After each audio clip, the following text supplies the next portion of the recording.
Good evening there, everybody. What is happening? Hopefully, you all are having a wonderful day today.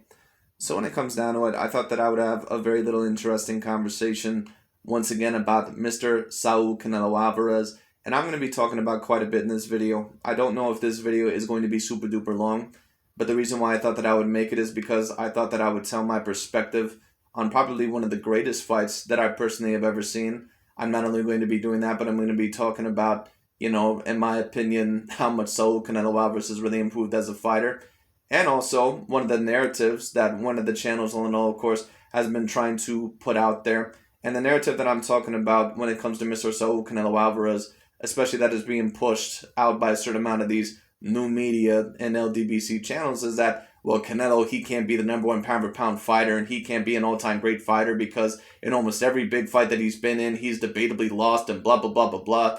There's a lot of fighters out there that you can claim that they debatably lost some of their biggest fights. There are certain people that would claim all in all that Sugar Shane Mosley is an all-time great fighter, and I would tend to agree with them. But if we take a look at Sugar Shane Mosley lost a lot of the bigger fights in his career. He lost a very technical bout to Miguel Cotto.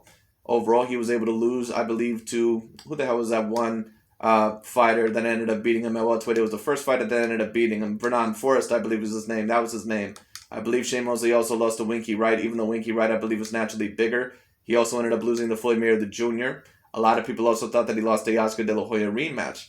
There's a lot of people that believe that Oscar De La Hoya is an all-time great fighter, but when you take a look at Oscar lost a lot of the bigger fights of his career as well. A lot of people thought that, that he got dominated by Shane Mosley in the first fight. I thought that Shane Mosley clearly won the first fight. The Felix Tito Trinidad fight, I personally probably would have gave the Oscar, but maybe you can debate that Oscar, moved around a little bit too much without throwing within the final 4 rounds. And then when you talk about some of the other fights, of course, he lost to Floyd Mayweather Jr. and Manny Pacquiao, yada, yada, yada. So my point being is this, with these narratives that people overall try to put out there, Dante's Boxing Nation, it's very clear what he's trying to do when it comes to Mr. Saul Canelo Alvarez's career. He's trying to tear him down. And there's a multitude of reasons for that. Number one, because he doesn't want someone like Mr. Saul Canelo Alvarez to be the number one pound for pound fighter, someone that can identify overall as either a Latino fighter or a Hispanic Caucasian when it comes down to it. He does not want someone like that overall ranked as the number one pound for pound fighter. But you're going to see in this video all in all, because Dante, like I said, he tries to make the point that Canelo, that he truly lost all those fights when it came down to it. At least he'll say that now. But the reason why he says that now is because, once again, Mr. Saul Canelo Alvarez, he is the main threat. He is looked at as the king of boxing. And Dante intuitively knows that. You can tell even when he speaks about Canelo, even all in all, when he tries to make up the narratives, he truly does know that Canelo Alvarez, he runs the sport of boxing. He had, and then overall, like I said, he won't say that, personally, he won't say that in any of his videos because, of course, he has a narrative to put out there. But he knows that Canelo Alvarez runs the sport of boxing. He knows. That's why overall he tries to tear him down on such a constant basis. Like I said, it reminds me of Isaiah Thomas whenever he talks about Michael Jordan. Isaiah Thomas knows that Michael Jordan is probably the greatest basketball player of all time, but he's never going to admit that.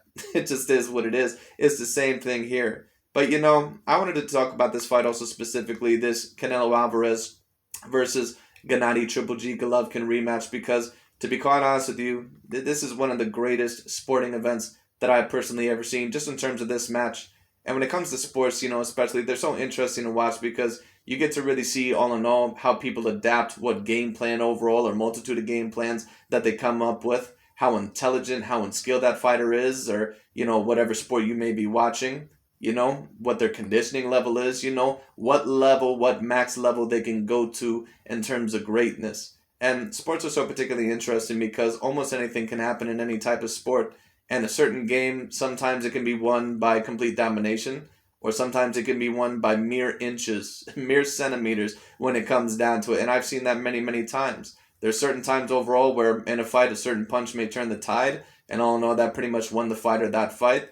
There's certain games where I've seen, like, for example, the 2016 series in NBA basketball when the Golden State Warriors and the Cleveland Cavaliers, they faced off. Of course, the Golden State Warriors, they had that 3-1 lead, but in that final game, it was that Kyrie Irving three-pointer overall that put them up by 3 points. That pretty much was the turn of the tide, and that really put the Golden State Warriors on the ropes, and that pretty much is what caused them to lose that final game. So it is what it is. Of course, if you watch football, for those of you that remember the excellent game between the Atlanta Falcons and the New England Patriots, the Atlanta Falcons, of course, I believe at one point in time were up by 23 points or somewhere around there, or 21 points maybe when it came down to it. But of course, the play overall that really turned the tide and made the Atlanta Falcons, I believe, lose confidence, especially once they were tied up, was when Julian Edelman, I believe, was able to catch that football on the defender's leg when it came down to it, and that pretty much turned the tide. And once the Patriots, of course, and once you give Tom Brady any type of momentum, it's really dangerous to do that. And of course, just to talk a little bit more about football, if we even want to talk about other games, Peyton Manning, losing overall to the New Orleans Saints, throwing that interception in the last minute, or maybe you want to talk about Tom Brady losing to the New York Giants with that one catch. I don't remember that one guy's name, but with the helmet catch. My point being is this: some of the greatest sporting events of all time, they weren't necessarily always won by domination, but they were won by mere millimeters, mere centimeters, or mere inches, just by a little bit. Sometimes even being more talented than your opponent, even by 1 or 2%. That can be the major difference in winning one of the biggest fights of your career. And when I take a look at, when I take once again a look at this Saul Canelo Alvarez versus Gennady Golovkin fight, it truly is one of the greatest fights that I've ever seen in history. I recently rewatched it because, of course, so many people, they have a different take on who, in their opinion, won this fight. This is really one of those rare fights that you could have debated either way for either fighter. Personally, what did I score it? I scored it 7-5 for Mr. Saul Canelo Alvarez. And I can tell you which rounds I'm pretty sure I gave to both of them. I think when it came to the first round, I gave it to Gennady Golovkin. Second, I gave to Canelo. Third and fourth, I gave to Gennady Golovkin. Fifth and sixth, I gave to Canelo. 7, 8, I believe I gave it to Canelo as well. 10th, I believe I gave to Golovkin. And 11th and 12th, I gave to Canelo. So I believe that's about 7-5. Either way, I scored it 7-5. It was extremely hard to score. But the reason, in my opinion, why Canelo Alvarez was able to take it out is because he was just merely more talented than what a Gennady Triple G Golovkin was. I thought that he was faster. He had the better maneuverability. He had the better game plan when it came down to it. He was slightly the better counterpuncher. He was going to the body. He had the slight better game plan over Gennady Golovkin. This was a fight overall that is won by mere inches. But Canelo Alvarez was able to prove his greatness and, in my opinion, go on to that next level once he was able to beat Gennady Triple G Golovkin. Now, I first started noticing that Canelo Alvarez, in my opinion, that he was starting to transform into a greater fighter than what I thought he was eventually going to be once he beat Miguel Cotto. Because Miguel Cotto, in my opinion, actually, who's another all-time great fighter, Miguel Cotto actually, a lot of the times, he doesn't really get the credit in terms of his boxing ability. Now, he did lose some of the bigger fights in his career, but Miguel Cotto, in my opinion, when you compare him to other all-time great fighters, he's kind of on that same level as a Juan Manuel Marquez, Eric Morales, Marco Antonio Barrera, Sugar Shane Mosley, Oscar De La Hoya, maybe even a Bernard Hopkins if you want to throw him in there. And some people may say, wow, do you really put Miguel Cotto on that level? That's, that's quite a high level. I do, because Miguel Cotto, I can't necessarily say that he was on the Floyd Mayweather, Manny Pacquiao, or Canelo Alvarez level, but any of those other fighters that I just mentioned, I don't think that they were on their level either. I don't think that Oscar De La Hoya was on their level. I don't think that Marquez was on their level. I don't think that Barrera, Morales, I don't think that any of those fighters were on their level, but they were just a tier below them. When it came down to it, Canelo Alvarez, I remember him, outboxing Miguel Cotto. And at this time, keep in mind, I actually hated Mr. Saul Canelo Alvarez. A lot of people overall may not know the backstory about me watching Canelo Alvarez, and actually for many years, me not liking this dude. I actually, when this Gennady Golovkin rematch was happening, I was really hoping that Gennady Golovkin was going to knock this dude's head off. I was really hoping that Gennady Golovkin in the rematch was going to really knock out Canelo Alvarez. I severely hated this dude. But within just a few years' time, when it came down to it, because a lot can change overall, even within that little amount of time, I became a decent amount more logical and objective. And here we are today, and I'm stating overall that Saul Canelo Alvarez, in my opinion, that he is the clear number one pound-for-pound fighter, and I think that he truly is. I take a look at Canelo Alvarez today in his fights, and he just looks like such an improved fighter, even from this Gennady Golovkin rematch. Canelo Alvarez is one of the best defensive fighters that I've seen, not only in terms of today, but in terms of boxing history. He is one of the all-around most skilled fighters that I've personally ever seen. And I think that this fight is really what transitioned Canelo Alvarez to become the most dominant fighter on the planet. It just is what it is. But, we're going to be talking about not only this Gennady Golovkin Triple G fight and how great it was in my opinion, but we're also going to be talking about that of Dante's Boxing Nation. And once again, that narrative that he tries to put out there about Saul Canelo Alvarez allegedly losing this fight now that Canelo is the main threat. But you're going to see actually during this time what his true opinion was. Now, don't get me wrong. There are certain fights that you may watch at one point in time, several years earlier or at the time when they happen, and you may say, you know what, I think that this guy won. But then you may watch it another time, and you may say overall that you thought this guy won. But Dante's Boxing Nation has always been on the road to say that he thought Canelo Alvarez clearly beat Golovkin, but now that overall it benefits him, he is overall going to try to say the opposite. Is it because, I don't know, he likes Gennady Golovkin or that, he truly thought Gennady won that fight? No, the reason why he's saying it is because he needs Canelo Alvarez to be tore down. So we're going to watch this video. I'm going to tune in.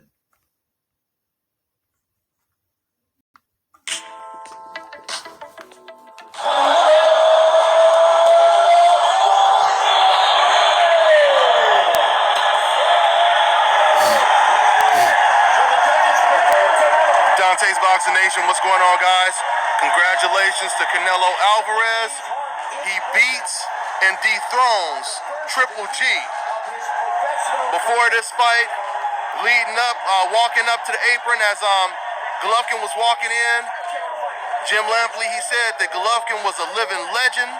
We know that ESPN had Golovkin rated as top 2, the greatest middleweight of this era, following Bernard Hopkins. And tonight he... Now listen to what Dante's Boxing Nation just said. Like I said, Gennady Golovkin was the main threat back then. So who was he mainly trying to tear down? It was Gennady Triple G Golovkin. It wasn't Canelo Alvarez. Now don't get me wrong, even back then, because I remember the channel, even back then he would try to tear down Canelo Alvarez here and there, but it was nowhere near to the degree of today. Now the reason why he tears down Canelo Alvarez so much today, once again, he's the main threat. So whoever the main threat is, that's who he's mainly going to be going after. A few years ago, when Gennady Golovkin was no longer in the picture, who was the next? It was Vasily Lomachenko. And he basically tried to say that Vasily Lomachenko, even though he was a great fighter, that he's not number 1 pound for pound and he can't compare to Terence Crawford because of this, and this. And everyone has their own opinion. But like I said, Dante, when it comes down to it, a lot of the stuff that he tries to put out there is very, very delusional. And all in all, he tries to basically manipulate certain people. Or I won't say manipulate, but manipulate the truth. That's what he tries to do. So like I said, you can tell that in a certain amount of the things that he says about Canelo, he does not truly believe in what he says. Loses in a majority decision for Canelo Alvarez. Credit to Canelo Alvarez. First things first, man, I want to say I was impressed with Canelo. The first thing I noticed is... But what you notice about Dante there is that, Gennady was ranked on such a high level at the time because he had so many middleweight title defenses. When it came down to it. And, Dante saying, like, they had him as a living legend and, take a look, he lost this fight. Well, Gennady Golovkin, in my opinion, he is an all-time great fighter. I just don't know if I can put him on the, top 30, top 40 level, but he'd be somewhere after that. Gennady Golovkin, in my opinion, he is a spectacular fighter. Like I said, Gennady Golovkin is one of the few fighters that has ever taken Canelo Alvarez to his limits. A prime Gennady Golovkin is an extraordinarily dangerous fighter. And that's why when I take a look at Gennady Golovkin and, compared to some of the other contemporaries of today, like a Jamal Charlo or David Benavidez or, a Demetrius Bubu Andrade, all those fighters are very talented. I don't think any one of them are on the level of a prime Gennady Golovkin. When I take a look at a prime Gennady Golovkin, sure, he didn't have the quickest feet.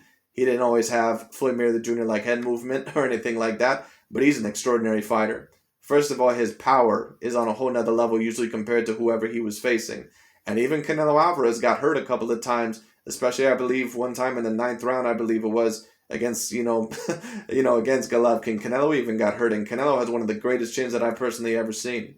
It just is what it is. Once again, I thought Canelo slightly won this fight, but Canelo had hell. He had a hell of a time with Gennady Triple G Golovkin. Canelo, I didn't notice how small Canelo looked. But on top of that, his anticipation, his jab was terrific overall in his prime.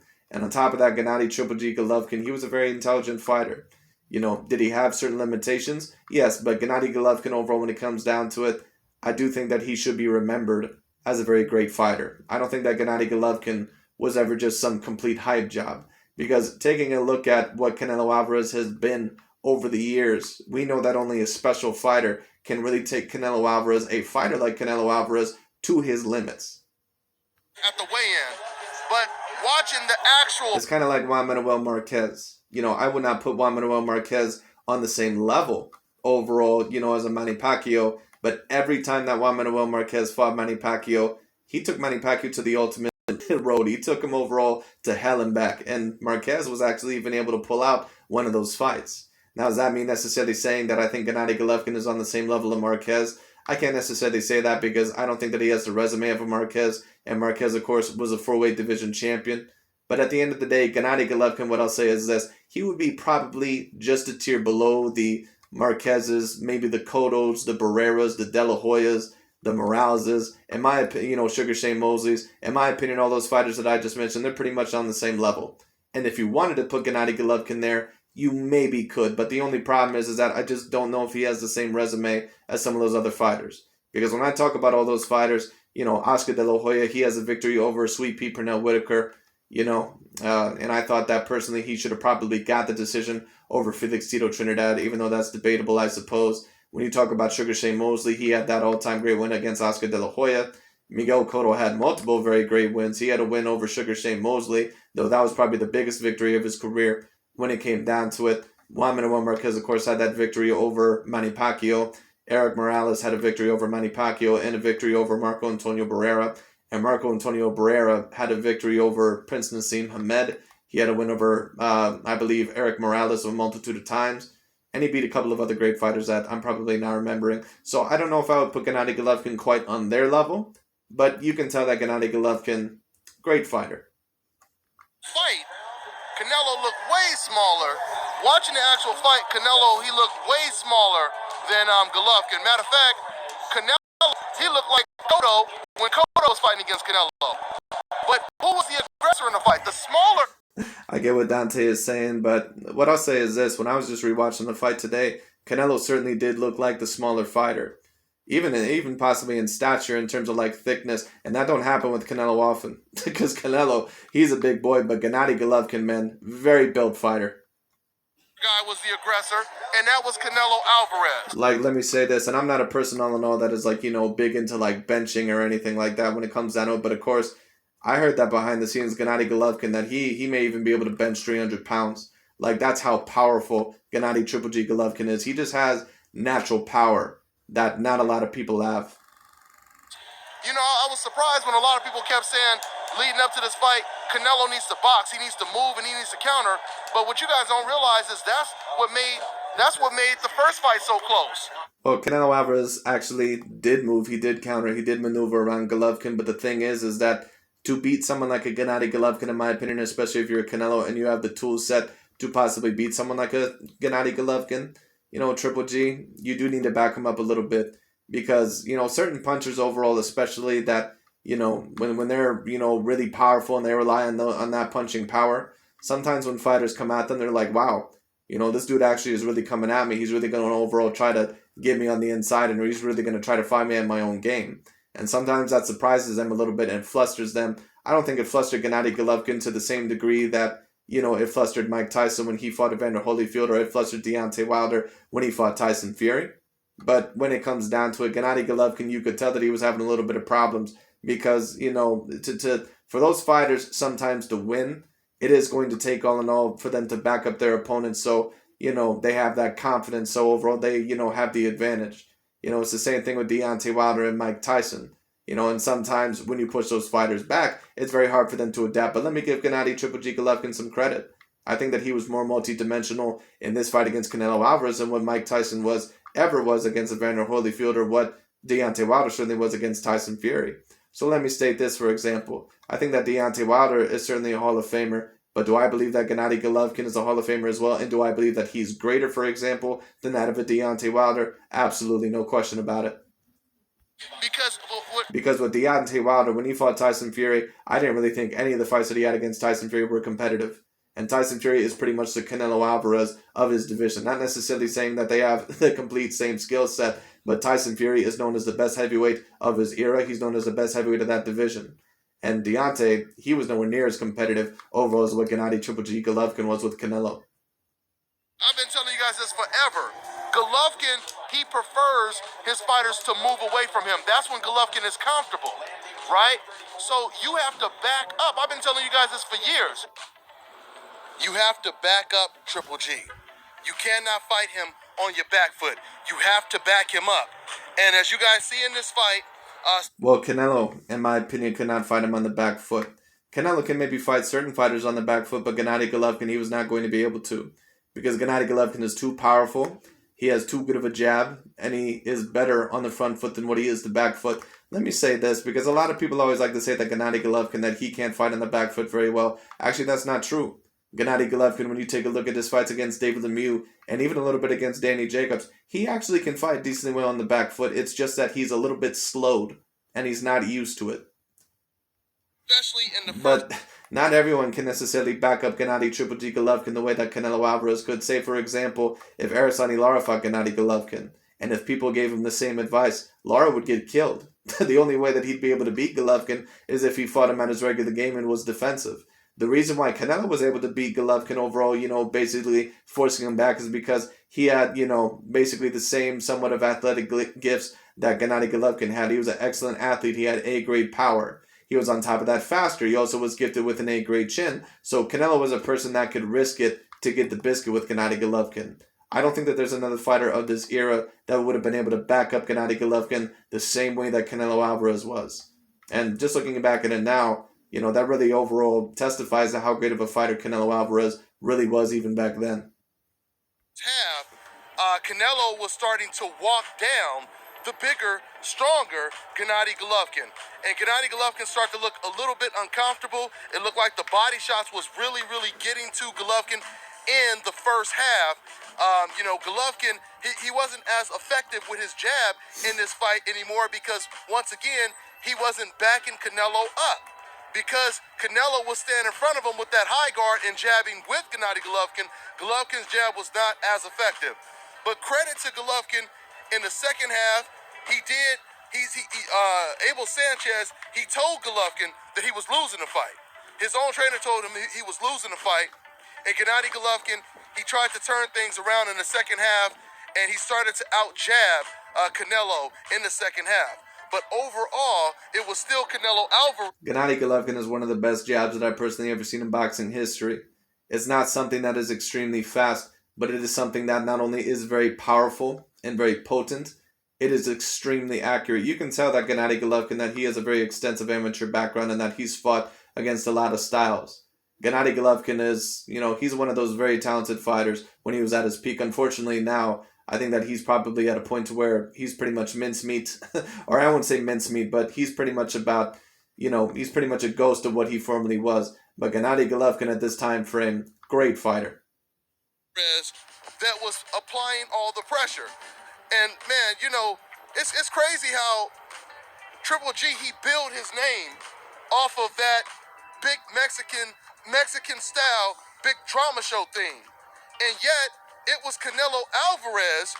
If you were to try to create a definition of what Mexican style is supposed to mean, then you would have to say it was Canelo Alvarez that was implementing Mexican style. Canelo Alvarez was taking hard shots and coming right back. One thing I'll give Gennady Golovkin credit for, he said that shit overall to where, Canelo, me and Canelo should fight in the middle ring, big drama show. What Gennady Golovkin used to say. But when it comes down to, he understood that once Canelo Alvarez, that he was going to push him back, he realized that he had to move around him. Because he knew that the fight was not even going to be competitive if he just fought with Canelo Alvarez in the middle of the ring the whole entire night. He was going to have to be a little bit on the back foot, or at least move around him and use his jab, because Canelo was faster than him. He was faster than him on the inside. He was faster with his feet, even though Canelo does not always have A-grade feet. But, he was faster with his feet, and on top of that, he just has faster hand speed. And on top of that, Canelo, he's not as powerful as what Gennady Golovkin is in his prime, but he has power to compete with him. And on top of that, he's more accurate and he's more intelligent than the usual fighter overall, what Gennady Golovkin was used to. You had Golovkin that was throwing one shot, and then he was trying to pivot. He was trying to use angles as if he was Lomachenko or something, right? It was Canelo Alvarez that was walking through the biggest. Notice he said overall that, he said something very nice about Lomachenko. Why did he say something nice about Lomachenko at the current moment in time? Because he did not know Lomachenko overall was going to be a future threat for the pound-for-pound #1 spot. shots. So when people talk about having a good chin, you would have to give that edge to Canelo Alvarez. It was Canelo Alvarez.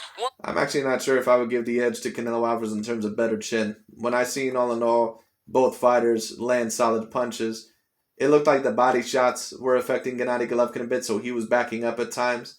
But it was actually Canelo, in my opinion, who got more hurt in that rematch than what Gennady Golovkin did. There was a time where Canelo that he actually got hurt in that fight, but you can tell that Canelo, he's a master. He's a master boxer, and that he's very, very good at hiding it, and that's what the best of boxers do. Even when they're hurt, they can't show it because, of course, the more vulnerability you show, the more that predator is going to attack you. It is what it is. It's just like, a lion overall on the Serengeti, the most vulnerable time its prey looks, or when it's not expecting it, that's when it tries to strike. It's the same thing here. Canelo knew that he could not show weakness, and that even sometimes when he was hurt, or when Gennady Golovkin would land a good shot, maybe Canelo, he would be up against the ropes here and there, play a little bit of rope-a-dope, but he would have to back Gennady Triple G Golovkin up, not only if he was going to win this fight, but if he also was going to survive. Once again, there was walking through hard shots. I have to give Canelo Alvarez a lot of credit here. This is one of the all-time great performances, or at least, when it comes to a close fight. Like I said, this fight, in my opinion, it's up there with Sugar Ray Leonard versus Tommy Hearns, Manny Pacquiao versus Juan Manuel Marquez, or any other all-time great fight that I've ever seen. And then landing his own big shots. That's the type of stuff we've seen from Margarito, from Julio Cesar Chavez. Walking through heavy shots and coming back with your own shots. So once again, the first 6 rounds, it was, I think Canelo was up at least 4 rounds to 2, or even 5 rounds to 1. And 5 rounds to 1? No, I don't think so. The first 3 rounds, in my opinion, like I said, I scored it 3 rounds to 3. The second half of the fight, all in all, I'm pretty sure I scored it 4 rounds to 2. Once again, Golovkin, he started to close the gap in the second half. He started to box more. That once again, he just completely abandoned Mexican style, and he started to box. But he did box well. Golovkin did box well. I agree. He boxed as well as he could, but Canelo, at the end of the day, he was able to pull it out. And Dante is telling you this in the video, so once again, this bullshit that he says today, now once again, you may watch certain fights years ago and say all in all, oh, well, I thought this guy won, and then you may watch it tomorrow and think of a different opinion, but like I said, Dante, he's been going on this narrative for a very, very long time that he thought Gennady Golovkin was his hype job, and that, all in all, he really did lose to Canelo Alvarez. That's what he's been saying for this long time. But now that Canelo Alvarez is the main threat, what does he say? Oh, well, Canelo really should have lost that fight. They just screwed Gennady Golovkin. No, bro, you have to keep the same energy. That's why you can't trust anything what Dante's Boxing Nation says, because like I said, this dude is such a slime ball.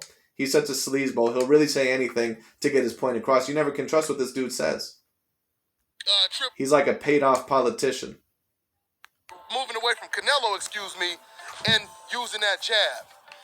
But once again, man, Canelo, he showed a lot of heart, man. Canelo showed a lot of heart. Canelo, he wanted it. Canelo understood what was on the line. But anyway, guys, I'm going to talk a lot more about this fight.